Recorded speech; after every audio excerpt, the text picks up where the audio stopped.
Pura-pura lumpuh. Episode 44. Gosip yang beredar. Karya Via Raya. Prita berteriak dalam dekapan seseorang. Ia berontak mencoba melepaskan diri sambil mencari tahu siapa sosok seseorang itu. Namun, seseorang itu tidak membiarkan Prita melihat wajahnya. Ia diseret ke depan lemari besar berisi buku-buku. Entah apa yang seseorang itu lakukan hingga lemari itu berbalik dan kini Prita berada di ruangan yang berbeda. Loh, kok kayak kamar lama sih? Kemudian Prita membalikkan badannya setelah seseorang itu melepaskannya. Om Firas, teriak Prita geram. Hehehe, peace, kata Firas sambil menunjukkan huruf V. Akhirnya rencana Firas untuk mengerjai Prita berhasil dengan sukses. Om Firas apaan sih? Kebiasaan banget deh gak jelas kayak gini, ujar Prita sambil mengerucutkan bibirnya. Sengaja deh, sahut Firas sambil menjulurkan lidahnya. Bukannya marah karena sikap dan ulah Firas, Prita justru berjalan mendekat dan memeluk suaminya yang sedari tadi ia cari-cari. Jam-jam mendekati Prita pulang sekolah, Firas memerintahkan pada semua orang yang ada di rumahnya agar tidak mengatakan keberadaannya pada Prita. Kemudian ia pergi ke ruang kerjanya. Ia membuka laci dan menemukan foto-foto pernikahannya dengan Prita hasil jepretan Zafran sekretarisnya. Setelah itu, ia membuka laptop, menyalakan rekaman CCTV di seluruh rumahnya.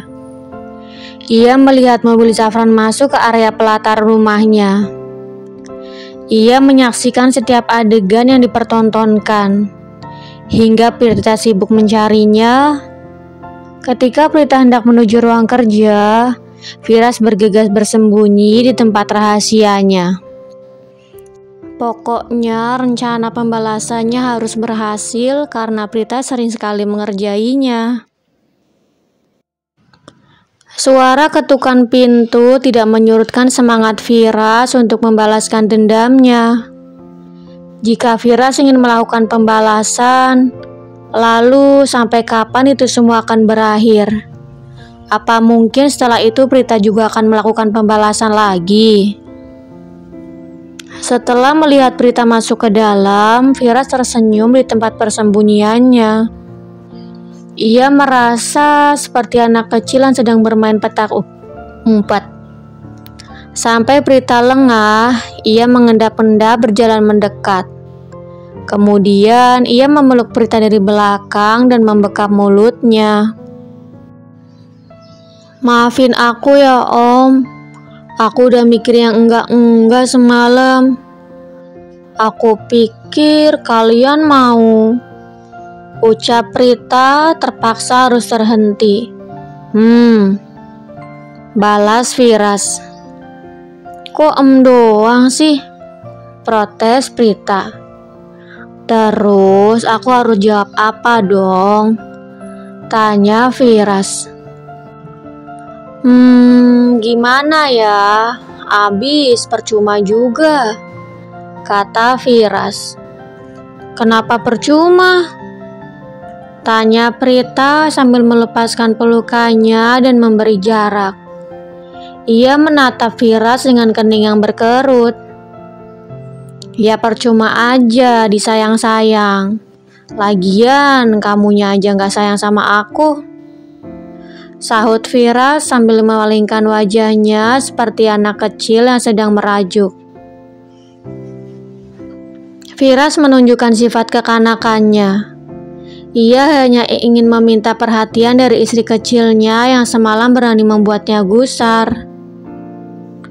Om Firas lucu banget deh kalau ngambek. Soal semalam, aku minta maaf ya Om.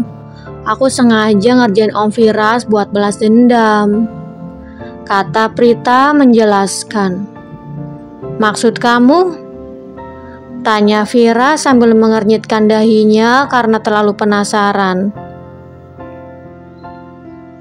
Semalam aku cuman pura-pura ngigo. Abisnya aku sebel. Bukannya dibiarin aku lihat semuanya, malah nyuruh aku masuk ke kamar. Sahut Prita sambil mengerucutkan bibirnya. Siapa yang tidak marah ketika mantan kekasih suaminya datang ke rumah? Kemudian sang suami justru memintanya untuk pergi ke kamar dan tidak mengizinkannya untuk menyaksikan perbincangan mereka. Oh gitu. Jadi kamu berani ngerjain aku. Tapi berhubung aku lagi baik, aku maafin kamu deh. Dan alasan aku meminta kamu masuk ke kamar karena takut wanita itu berbuat nekat. Kalau sampai kamu terluka gimana? Lagian kamu bukannya percaya sama aku malah pakai ngambek segala. Lanjut Firas mencubit hidung Prita gemas. Pria itu tidak mempunyai maksud apa-apa meminta Prita naik ke atas dan masuk ke dalam kamar. Ia hanya tidak ingin Prita melihat kemarahannya pada Indira. Bahkan ia lebih mengkhawatirkan mental Indira yang mungkin bisa melukai Prita. Dan ketakutannya memang benar. Indira berusaha menerobos masuk ke dalam untuk melukai Prita. Jika Vira tidak mencegahnya, mungkin semalam Prita sudah habis dicakar oleh Indira. Ya elah Om Vira saja dengar aku pura-pura ngigo langsung kabur. Sindir Prita. Bukannya kabur, tapi aku gak kuat harus berlama-lama mendengar ocehan kamu yang gak jelas itu. Sanggah Firas. Alasan aja, kata Prita. Keesokan harinya, Prita berjalan menyusuri koridor sekolah seperti seorang artis yang sedang naik daun. Semua siswa di sekolah saling berbisik dan melirik ke arahnya. Sepertinya ada gosip baru yang mencoreng namanya. Kok rasa-rasanya mereka lagi pada ngomongin gue ya? Batin Prita curiga dengan setiap lirikan mata orang-orang yang melihatnya. Terlihat Anggi sedang berjalan mondar-mandir di depan kelas. Entah apa yang membuatnya terlihat tidak biasa. Ada kekhawatiran yang terpancar dari gerak-geriknya. Prita, lo lama banget sih gak sampai-sampai. Keluh Anggi sambil menarik tangan Prita masuk ke dalam kelas.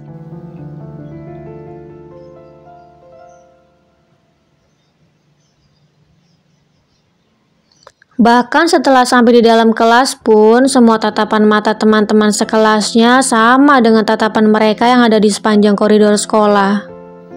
Sebenarnya apa yang terjadi? Gosip miring apa lagi yang menyebar di sekolah? Kenapa mereka pada liatin gue sih, Nggi? Tanya Prita penasaran. Ada yang nyebar gosip tentang lo lagi, tak? Mendingan lo lihat ini deh. Sahut Anggi sambil menyodorkan ponselnya.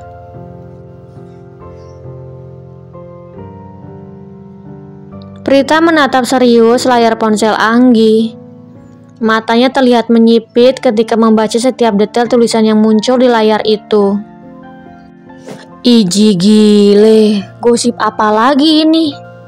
Berat badan gue emang bertambah dan itu karena porsi makan gue yang banyak. Lo tahu sendiri kan Gi kalau hobi gue ngemil semenjak gue sama Om Firas nikah. Kata Prita tidak habis pikir. Iya, gue tahu dan gue tahu banget malah. Sahut Anggi membenarkan. Bukan tanpa alasan Anggi menjawab seperti itu karena ia tahu selain Prita sering membeli camilan sendiri hingga beberapa kantong belanjaan di minimarket, ia juga tahu Vira selalu membelikan camilan pesanan Prita setiap pulang bekerja. Terus siapa yang nyebarin berita hoak kayak gini? Tanya Prita penasaran. Gue gak tahu, tapi yang pasti orang yang sama yang udah berani nyebarin foto lo waktu itu. tebak Anggi. Lagian itu orang gak punya kerjaan banget sih. Emang berat badan bertambah bisa disebut hamil apa? Keluh Prita tidak habis pikir dengan orang-orang yang mempercayai gosip tentangnya itu. Udah, duduk dulu sini, ujar Anggi karena sedari tadi Prita hanya berdiri. Tapi lo gak ngelakuin itu kan sama Om Firas?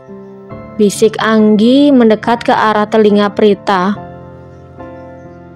Ia takut ada murid lain yang mendengarnya. Lo apaan sih, Nggi? Tapi pernah sih 2 kali malah, hehehe. Pipi Prita berubah memerah ya, seperti bunga mawar yang baru mekar di pagi hari. Nah lo, mending lo beli test pack di apotek buat cek. Takutnya lo benar-benar hamil tak? Gue juga ngerasa porsi makan lo sekarang gak wajar, kata Anggi menyarankan.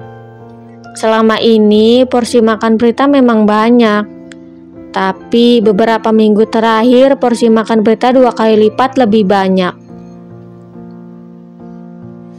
Lo kok jadi ikut-ikutan mereka ngatain gue hamil sih, Nggi? Lagian gak mungkin gue hamil. Kata Om Fira juga kalau cuma ngelakuin sekali gak bakal bikin hamil, kata Prita sedikit kesal. Sekali? Sedangkan lo udah ngelakuin 2 kali, balas Anggi terkejut. Tapi Om Firas pakai pengaman gak?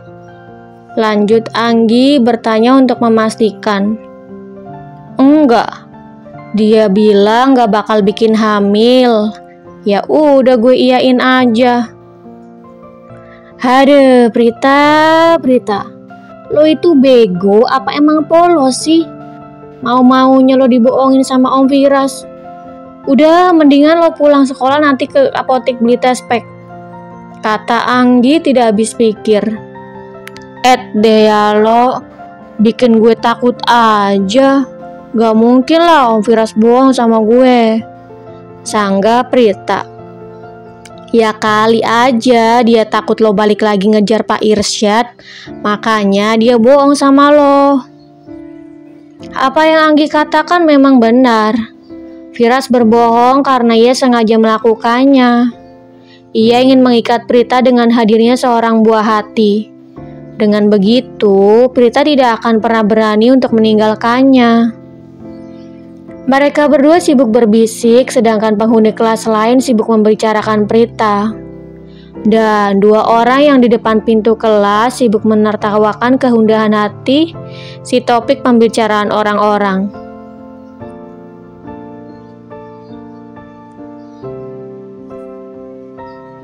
Karena datangnya bel pulang sekolah ditunggu-tunggu, jadi waktu berjalan sangat lama menurut Prita. Ia sudah tidak sabar untuk segera pergi ke apotek untuk membeli test pack. Namun, tepat ketika jam sekolah berakhir, Anggi meminta izin pada Prita untuk pergi ke toilet. Karena sudah tidak tahan ingin buang air kecil. Ia berlari meninggalkan Prita sendirian di depan kelas. Tiba-tiba ada seseorang yang menyentuh tangan Prita. Ketika menoleh, ia melihat sosok Pak Irsyad yang memegang tangannya. Ada yang pengen Mas omongin sama kamu tak? Kita ke ruangan Mas dulu ya sebentar, kata Pak Irsyad. Kemudian ia membawa Prita ke ruangannya. Sampai di ruangannya, Pak Irsyad langsung bertanya, apa benar gosip yang beredar di sekolah tentang kamu? Bersambung. Jangan lupa untuk like, komen, share, subscribe, dan tekan tombol lonceng untuk mendapatkan notifikasi episode selanjutnya. Terima kasih.